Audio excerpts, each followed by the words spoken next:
manobra de tramitação, se ela mesma não levou esse tipo de discussão, né, da lei que ela quer implementar no Vasco, né, para ser debatida no Conselho, ser votada. Então eu entendo que primeiro tem que ter um debate, uma alteração estatutária com maioria qualificada no Conselho e depois ratificada por maioria simples na AGE, e aí depois, né, uma tramitação em torno de se criar uma SAF e de escolher o modelo.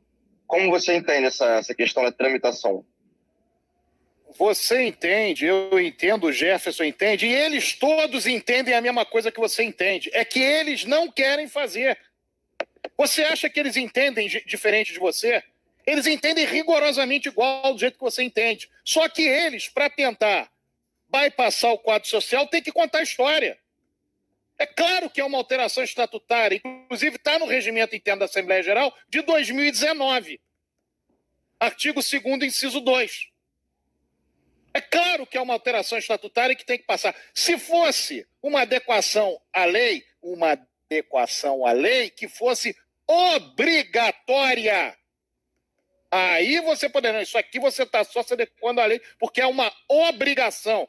Virar SAF não é obrigação para clube nenhum. Inclusive, na ridícula carta que eles fizeram, que eles montaram, falaram, já há uma jurisprudência para falar que, embora os clubes sejam associações que dentro da Constituição Federal, que estão lastreadas pela Constituição Federal, que tem que respeitar o trâmite do direito, claro que tem que respeitar. Quando você tem uma lei que impinge, por mais que você tenha, só que você tem que trazer o seu estatuto para se adequar àquela lei. Se a lei não impinge, você faz se você quiser ou não. Então, se você vai fazer, você tem que perguntar para o sócio. Mas isso é conversa do boitatá. Eles entendem.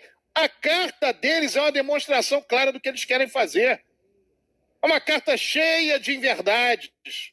É uma carta que diz simplesmente o seguinte. Olha, de 2003 para cá, o problema do Vasco, o Vasco ficou metade das rodadas do Campeonato Brasileiro disputando zona de rebaixamento. Ou seja, disputando para não cair. Depois que eles entraram, pô. Entre 2003 e 2008, eu falei isso agora na live anterior do Casaca. Sabe, entre 2003, que a gente citou 2003, que foi o início.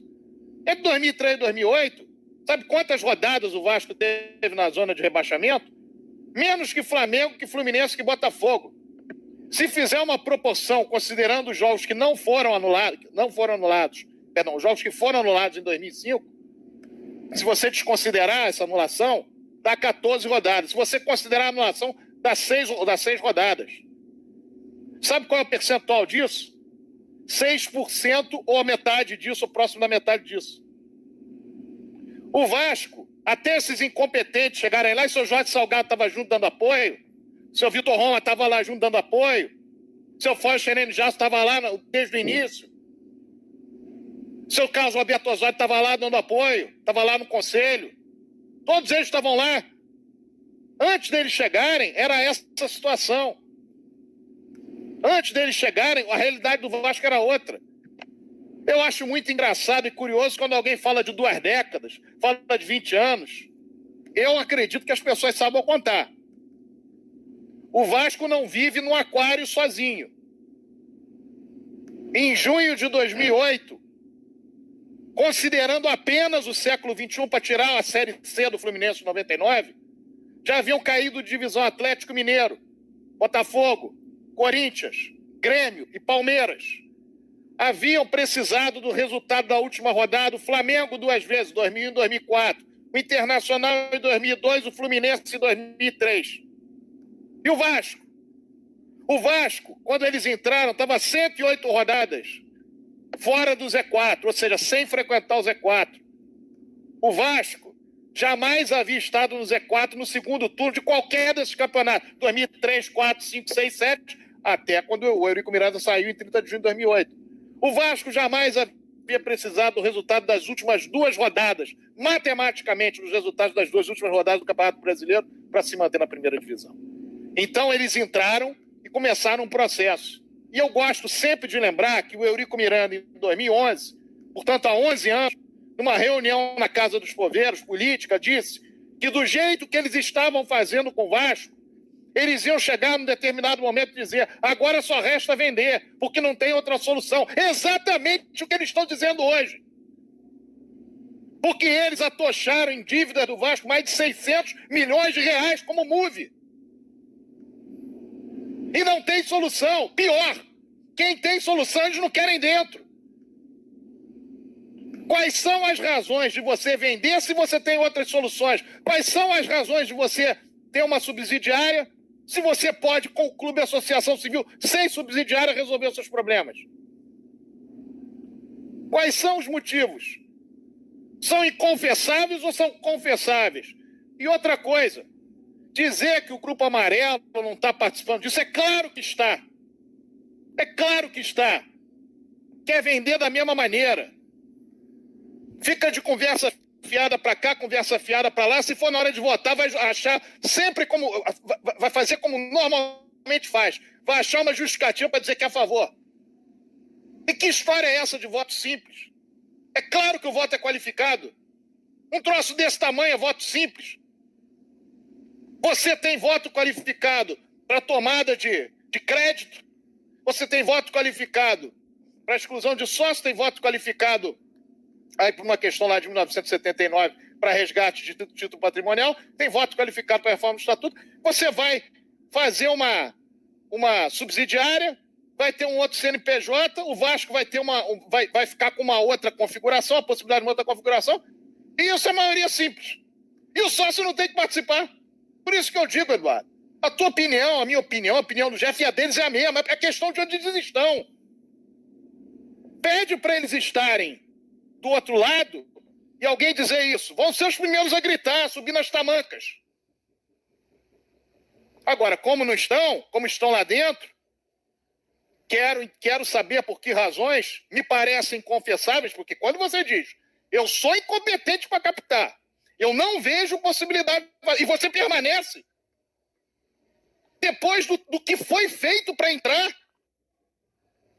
dos golpes em cima de golpes dados para poder entrar, a tua vontade, depois que você está dentro, é vender dizendo para o público antes que você não venderia. Não foi tua campanha eleitoral. Depois do estelionato eleitoral do que dizia que ia acontecer, que não aconteceu. Isso tudo precisa ser muito bem esmiuçado e o sócio tem que entender. Estão querendo fazer o sócio de bobo, de trouxa, desprezando o sócio do Vasco. Você depois vai escolher, depois que eu fizer do meu jeito, que eu puser o PMPJ porque eu quero, aí eu vou te consultar para ver o que você quer, qual é o tipo de negócio que você quer que eu faça. Você está de brincadeira. Isso é o quê? É tratar o sócio como? Portanto, eu não entendo que esses debates em mídias sociais, em grupos de WhatsApp, as pessoas devem ficar formalmente. Você tem essa opinião? Tá bom, eu tenho uma outra opinião. Não! Essa opinião nem eles têm. É a mesma opinião que eles davam para justificar o golpe que foi dado na eleição. Que quando saiu a decisão a favor da direção do Flamengo, acabou o discurso, que nem esse discurso tinha mais. Isso é um grupo de pessoas que agem com má intenção ou com extrema ingenuidade, mas bota ingenuidade nisso, para achar que uma coisa dessa é plausível. Como é que essas pessoas desrespeitam o quadro social, já cuspiram na cara do quadro social quando houve a questão do dia 7 de novembro? Aquilo foi uma cusparada no quadro social, agora outra, e vai dar mais outra, e quer dar mais outra, e quer dar mais outra. E o quadro social do Vasco deve reagir. E não tenham dúvida que quem hoje está defendendo o quadro social do Vasco é o Conselho de Benemédios. Que por ele, se nós estivéssemos lá, não tivéssemos Conselho de Benemédios, tivéssemos 300 roxos e amarelos, já era. Já era. E por isso que eles não querem o voto qualificado. Porque eles sabem que o voto qualificado não passa. E isso tudo tem que ser dito para o torcedor do Vasco, fundamentalmente para o sócio do Vasco. O sócio do Vasco tem que se manifestar, tem que ser contrário. O que é a favor de SAF, o que é contra, tem que se manifestar. Eles querem simplesmente bypassar o quadro social do Vasco, querem vender o Vasco a portas fechadas. Ah, mas eu não estou falando da venda, eu estou falando, claro, é o caminho para você dizer que agora vocês escolhem o modelo de venda. É aquela história do lobo mau. Olha, mas que orelha grande você tem? Ah, é para te ouvir melhor, meu sócio. Olha, mas que nariz grande você tem? Ah, é para te cheirar melhor, meu sócio. Olha, mas que olhos grandes você tem? Ah, é para te olhar melhor, meu sócio. Olha que dentes grandes você tem, é para arrebentar com o Vasco.